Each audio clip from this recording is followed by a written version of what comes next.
see you. Good to see you. Good to see you. Yeah. So yeah, really appreciate you joining.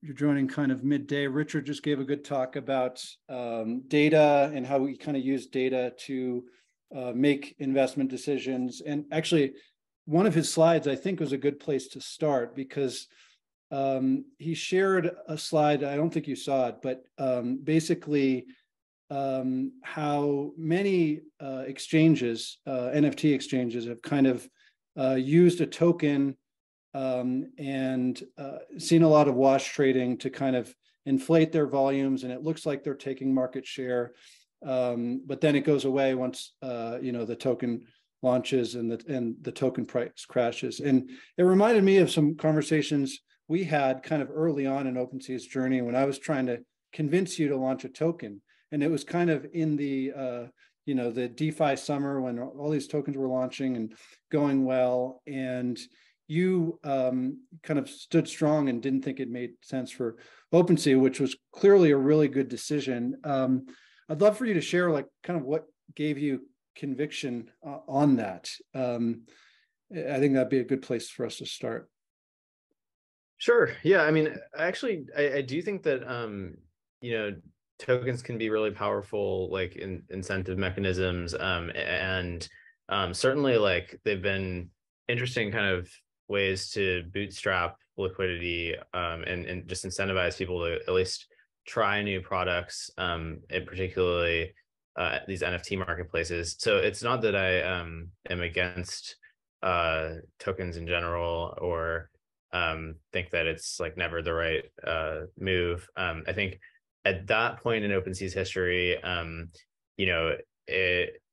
think it was really a matter of how early in the market are we, and you only get to do a token once, and it can be a really powerful for Uniswap and SushiSwap. I think people have different perspectives on how much it was the token versus how much it was just sort of like SushiSwap's demise for various reasons, but it can be something that is powerful when you need to use it.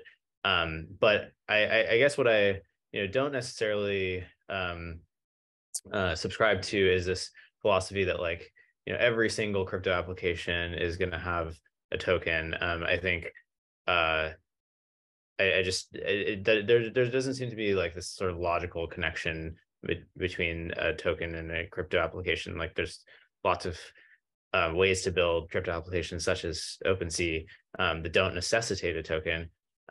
And I think what would be great is if there were clear regulatory guidelines around tokens, because of course that's one of the biggest considerations when you do launch a token. Mm-hmm.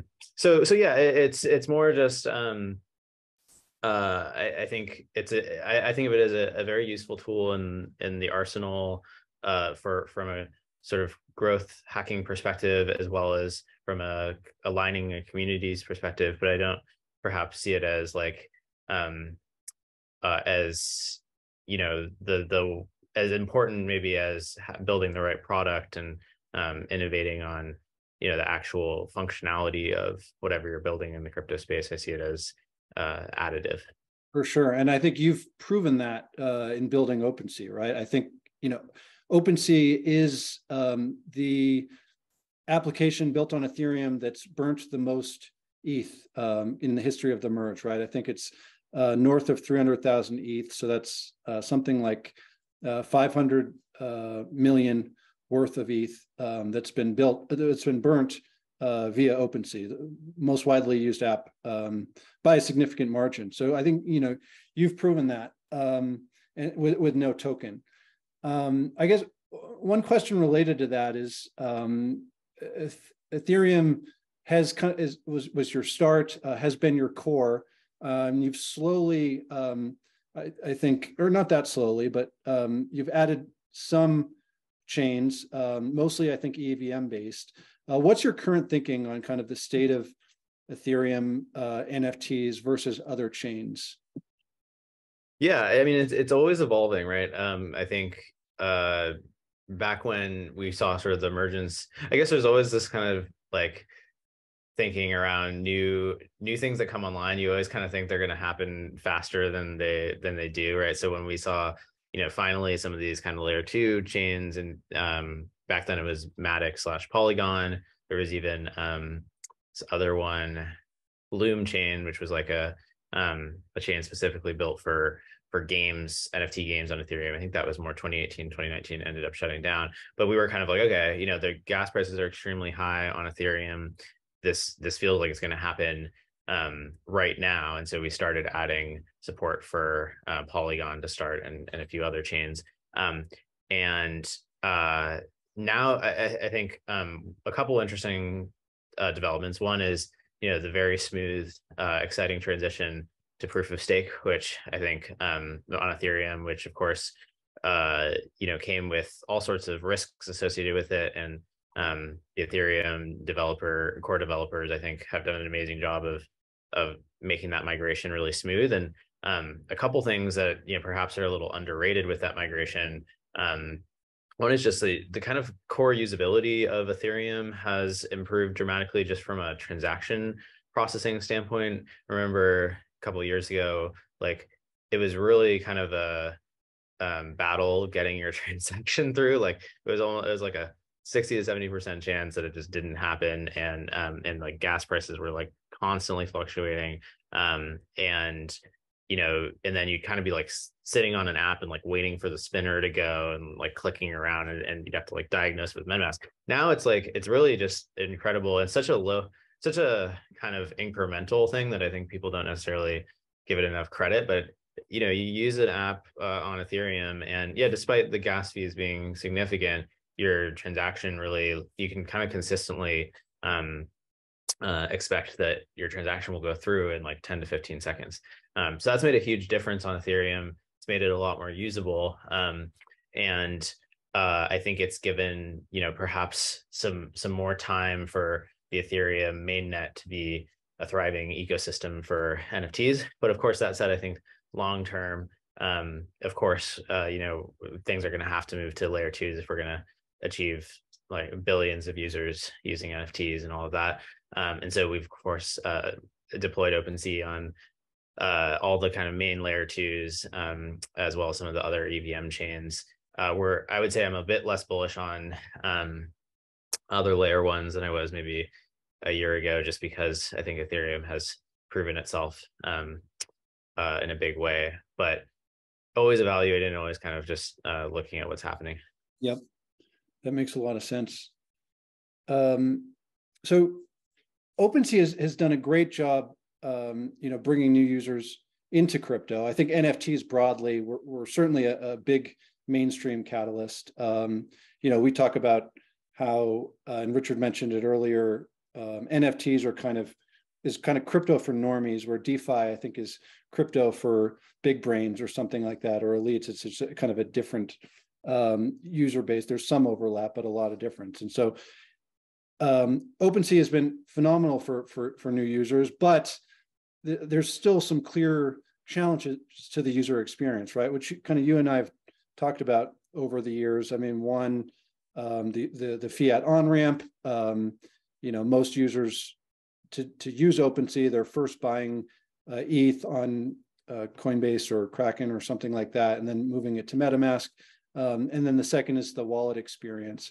And I'm actually surprised that more NFT transactions aren't happening with stable coins, right? It's still kind of 95% ETH. So it seems like there's some big UX improvements, to be had that could really catalyze even more growth of OpenSea. I'm curious, because your perspective, is that something that you're spending a lot of time thinking about, kind of internally building? Or maybe it's the strategy is more kind of be disciplined and patient, and the ecosystem will kind of figure that stuff out. How are you thinking about that? Yeah, so it's definitely starting to be a much bigger focus for us. So we have some pretty exciting developments in the pipeline that this year we'll release, that I think should really have a big impact on the user experience in terms of first onboarding. We tend to try to ensure that we're not kind of building like every single thing in the space, and that we are relying on partners where this is like their bread and butter and their expertise. So right now, we're relying on MoonPay for fiat on ramp. It does have a lot of limitations, and so we're exploring, how do we just kind of chip away at that and improve it, or are there ways to kind of leapfrog the experience? But it's definitely, I think it's kind of the timing is ripe, especially as we're in a little more of a winter period, to really invest in building an experience that, as the next wave of NFT users comes, which we believe is inevitable, we'll be able to onboard them a lot more effectively than we were when the last kind of NFT hype cycle happened. With regards to stablecoins, that's another thing that I think we've found kind of interesting as well. And I think it's a testament to just a couple things. One is kind of the power of defaults.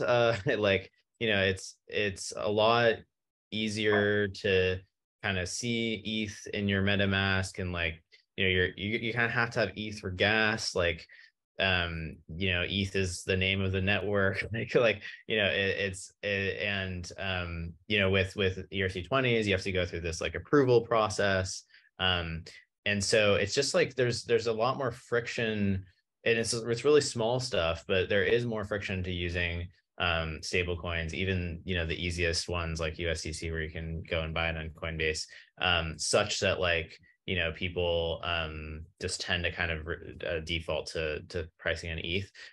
But certainly, yeah, that's something where and then it's sort of is the extra friction worth the price volatility? And NFTs are kind of an illiquid market in general, right? So it's people aren't as price volatility sensitive, because they're not even necessarily sure how to price their NFT in the first place, right? So, but I think as NFTs become more liquid, and there's higher velocity of trading, stable coins will likely at some point become much more critical. Yeah, that's a good point. We've talked a lot about this, and the power of default is one that I didn't really think a lot about. But the other one, I mean, we've talked to a lot of NFT creators, and I think NFT creators just believe in Ethereum and want. That's a good point too. Yeah. Most artists, there's an alignment between, the artists and the creators and the Ethereum community. And I do think, as new people that maybe don't care about Ethereum as much, but just want to sell, a piece of artwork or something that they create, right? That will be another kind of catalyst to push, more, volume to stables. I agree. I think it's going to happen. It's just kind of a matter of time. Okay, jumping around a little bit. Seaport is something that you guys launched last year that I think has gone quite well. It's gotten a lot of adoption. I think it was about 8 months ago that you guys launched it. Maybe talk a little bit about just Seaport generally, how from your perspective that's gone over the past 8 months, and maybe how it also aligns with the overall vision and strategy of OpenSea. And maybe, I guess, for a few people that might not know, describe what it is. Sure. Yeah. So Seaport is basically the underlying smart contracts that power both OpenSea as an interface, and then a couple other marketplaces on Ethereum, and then also on other EVM chains. It's basically just sort of a big upgrade to the set of smart contracts that OpenSea was using before. I mean, so we're using Wyvern, right? Exactly. Yeah. So we were using this, relatively antiquated system, and we, looked at all of the kind of smart contracts that people had built for NFTs out there, and we said, okay, how can we build something a bit more generic, more flexible, more gas efficient, that could ultimately, accommodate a lot of different use cases for NFT purchasing. So we launched that, I think it was early last year that we migrated over. It's been, both successful for OpenSea as a product, in that it's allowed us to build lots of really exciting new features, like the ability to place offers on specific traits or specific collections on OpenSea. And then also to Nick's point, it's also led to other people building marketplace experiences on top of Seaport, like Sound.xyz and ENS Vision. And our sort of strategy there is we do want to provide open source infrastructure that helps the whole ecosystem succeed, and then we want to ensure that we're also building best in class front end user experiences on top of those. And it's sort of our responsibility to ensure that those products are always the best, right? That are, or at least they serve, a strong percentage of the user base by being really strong products, and not necessarily, but allowing, anyone to build on top of the core protocol. We see the protocol as sort of a public good that we'll continue investing in, and then we're sort of always innovating at the product layer. So there are network effects associated with Seaport and having other developers build on it. It basically makes it easier for those the NFTs on those marketplaces to exist on OpenSea, correct? Yeah, it makes it easier for those listings or bids to be surfaced on OpenSea. I think the idea here is really it doesn't necessarily make a lot of sense for there to be 7 or 8 different like smart contracts protocols for doing NFT purchasing. They're all doing roughly the same thing, and so the more we can have a single protocol, then the more that people can plug into that really easily, and sort of you imagine listing from your wallet, and suddenly like it's not just on OpenSea, or it's not just on some other marketplace. It's sort of distributed across this liquidity network, and then you can do interesting things like you can basically say, okay, I'll pay whatever % fee to this marketplace that fulfilled the listing and found the buyer, and maybe I'll even pay a percentage fee to like a referral link, someone who was able to go and post this link somewhere else, right? So there's interesting incentivization that you can bake into the listings and bids that we haven't really seen people play around with quite yet, but I think that's coming. Yep, got it. I think that was a pretty underrated kind of move that you guys made there, because you kind of were able to launch that really in the middle of the NFT bull market when things were going crazy for you, and I've seen with big companies to launch kind of new innovations like that. It can be hard. How did you maybe talk a little bit about just the team that was able to execute on that? Do you still have that team working on Seaport and maintaining it? Yeah. So one really great thing that's happened in the last year is we have added a lot of talent to the team, and then we've built out a set of sort of sub teams within the company, and organized the leadership team a lot more effectively so that we can we can do these exciting things. So for Seaport in particular, the brains behind the protocol itself came from an acquisition we did of a company called Dharma, which many of you may remember, which was a smart contract wallet, previously a lending protocol. And that has been really big for us. Nadav, the founder of Dharma, came on as our CTO, and then a smart contract engineer by the name of Zero Age, who's one of the top smart contract engineers in the world, was really spearheading Seaport as a brand new initiative. And so there's still a team. It's called the protocol team, that's kind of dedicated to both maintaining and upgrading Seaport. We just launched an upgrade recently, actually, and then also building infrastructure around all the sort of like protocol related things that we do. Yeah, I like Zero Age on Twitter. I just dropped his Twitter. Yeah. People want to follow him. So he's still kind of actively working on Seaport for OpenSea. Yep. Yeah. Awesome. Maybe talk a little bit more about kind of acquisitions. You mentioned Dharma, which was a good one. You also acquired Gem, I think, last year. um, the leading NFT aggregator. I think those are kind of the two big ones. Maybe talk a little bit about Gem and how that acquisition has gone. Yeah. So acquisitions have definitely been a really big tool and growth lever for us.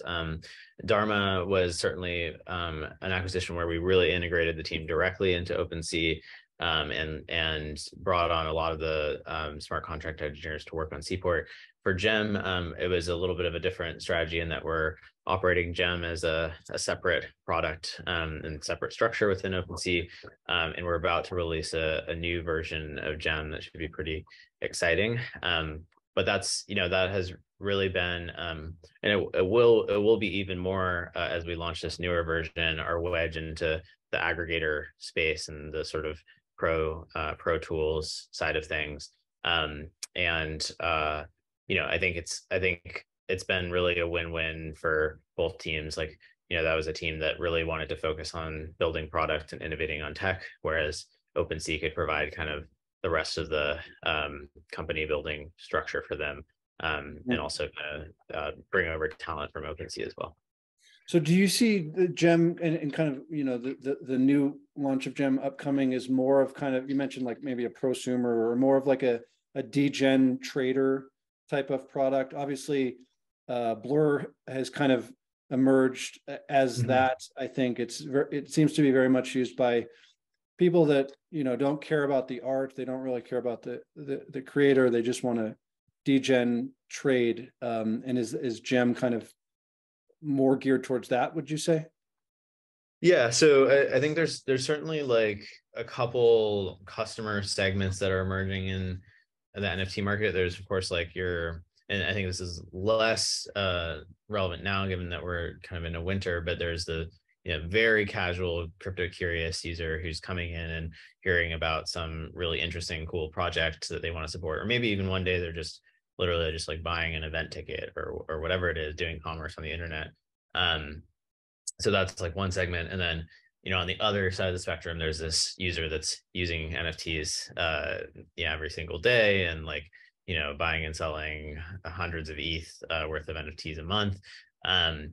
And certainly like that's a very different, that's a user that wants a different set of interfaces than, what necessarily is available out the gate on OpenSea, and has, some percentage of those folks have started using tools like Blur. And so Gem is certainly our wedge for that particular user base. And we think there's sort of a whole suite of things that user wants, right? Better analytics, real time, everything to kind of work really quickly in real time. Different types of listings that are a little more sophisticated, those types of things. Got it. Speaking of kind of the degen side of NFTs, open editions has been kind of a recent, open editions have been around for a while, but it seems there's been recently kind of a resurgence in them. What's your view on open editions? OpenSea obviously has minting tools that have been widely used for many years. I don't think you're offering the ability to easily mint open editions. Is that something that you find interesting? Is that a trend that you think will stick? Maybe it's more kind of shorter term.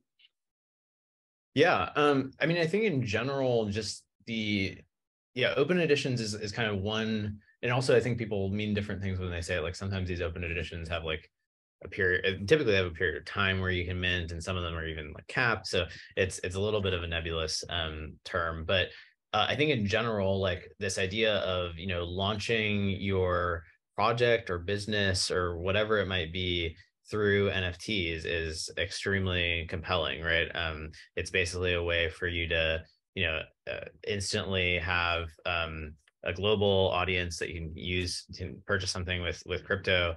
And then an audience that is sort of has stake in the success of that project, or at least can be assured that there's some secondary market for the items, right? And that's really something that just has the potential to impact really all areas of commerce.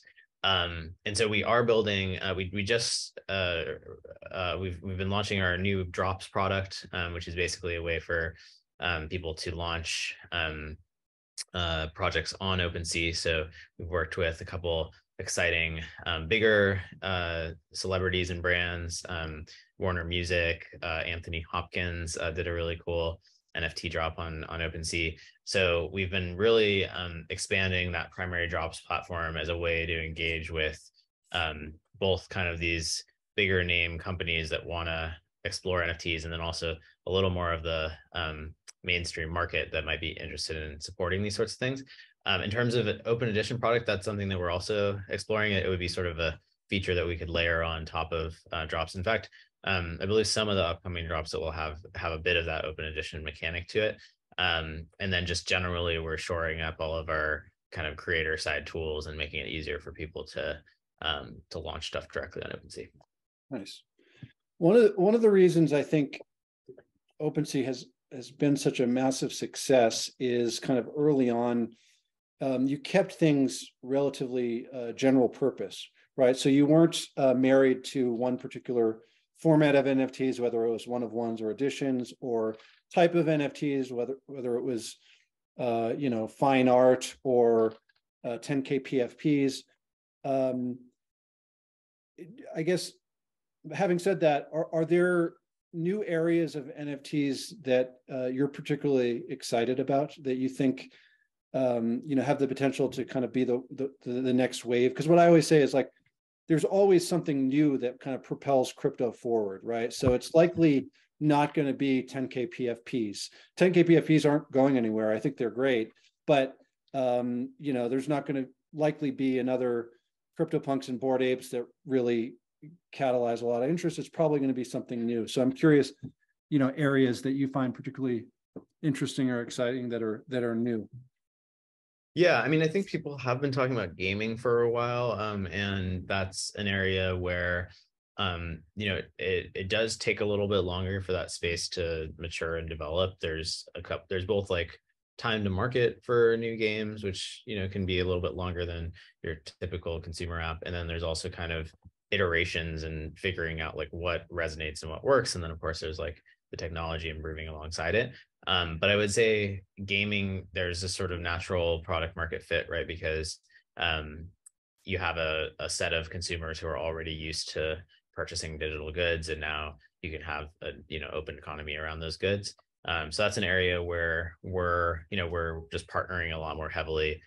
We have a couple folks dedicated to working with game companies on helping them with their launches and helping support them, building out just better tooling on OpenSea, such that if like a game item updates, right, that it should pretty seamlessly update across all marketplaces, which you kind of think would happen, but doesn't actually necessarily happen as easily as one might hope. So gaming is the one that I'm really excited about.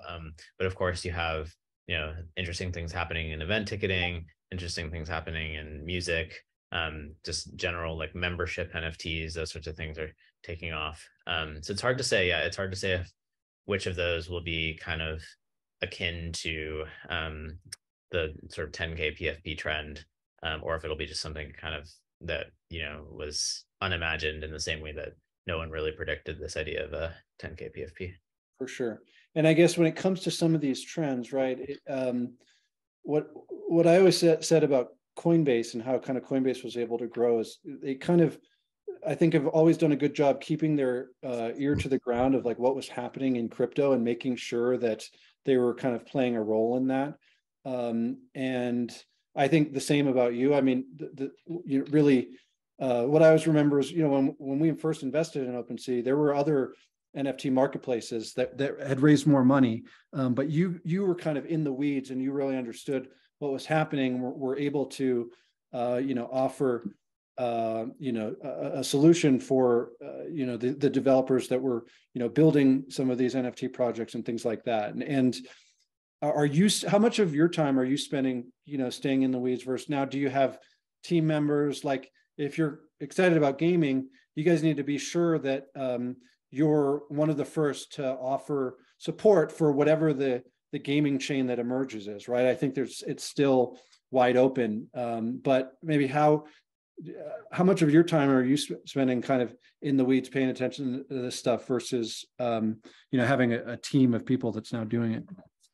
Yeah, I mean, I try to stay in the weeds. Of course, there's only so much time in a day, but I think mainly my vehicles for this are like, well, I'm doing random things, just listening to podcasts and trying to keep up to date. But I'm certainly not as up to date as people on our team who are every day working on like gaming partnerships and stuff like that. I think generally, like, you have a team specifically on gaming partnerships? We have one person, and then we're about to hire another one on our BD team that are like specifically oriented towards gaming related partnerships, but we're not building like our own games or anything like that quite yet.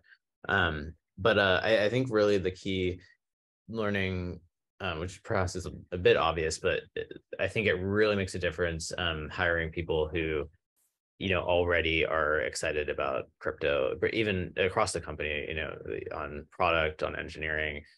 We've just found a pretty big delta. If someone's already like built an NFT or just like really excited about this, then they're kind of going to naturally spend their free time in NFTs too, which means they'll just get so much more depth versus like someone who treats this more as like their day job, and then they're doing other things outside of work.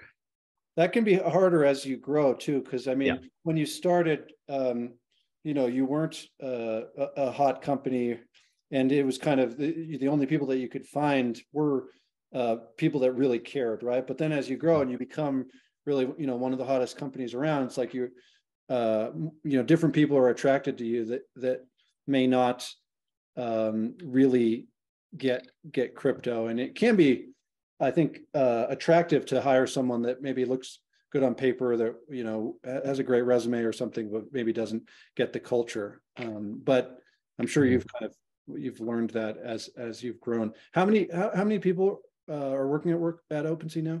We're at about 230, I believe. Okay. And you've always done, even you've operated lean, really. I mean, for a while as you grew, it was just about 30 or something like that, right? Yeah, it was actually even it was there was a kind of giant growth spurt from we were really just about 7 or 8 people when the NFT market started really growing, and then the NFT market kind of grew from $1 million of volume to $50 million of volume to $100 million to $1 billion per month, those sorts of growth curves over a very short period of time. And during that time, we were really going from a team of 6 or 7 people to trying to get everything in order. So there was this somewhat intense period where the company was really kind of too lean for where the market was. Yep. Particularly on like things like customer support and all that. Yep.